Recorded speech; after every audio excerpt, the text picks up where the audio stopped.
ราบที่ฟ้านั้นยังมีแสงตะเวนความหนาวเย็นปกคลุมไปด้วยหมอกหนาก็ยังมีหวังจากแสงทองที่ส่องมาให้หมอกหนาๆจางหายลบเลือนไปจะทำใจยอมรับมันไว้สักก่อนความอาวรณ์ตึงใจมันอ่อนล้าจะบ่หวังหากอ้ายยังบ่เห็นค่า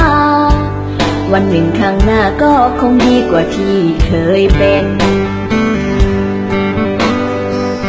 พอน้องบ่แม่นน้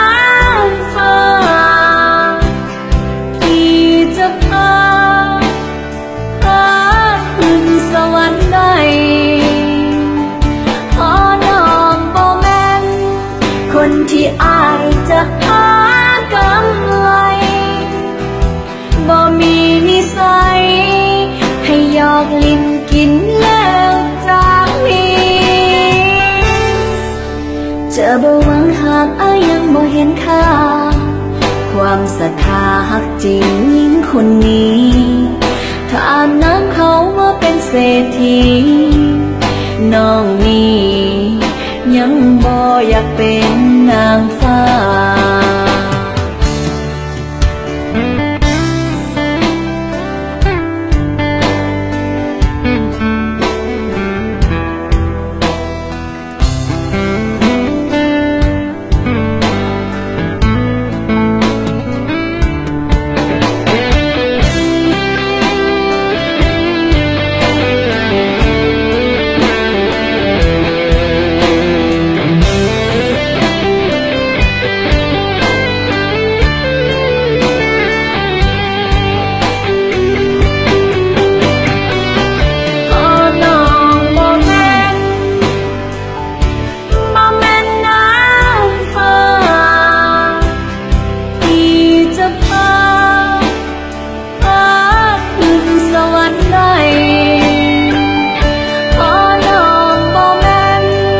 คนที่อายจะหา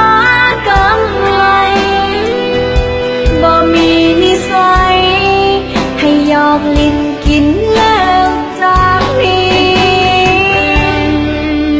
จะบ่หวังหากอ้ายยังบ่เห็นค่า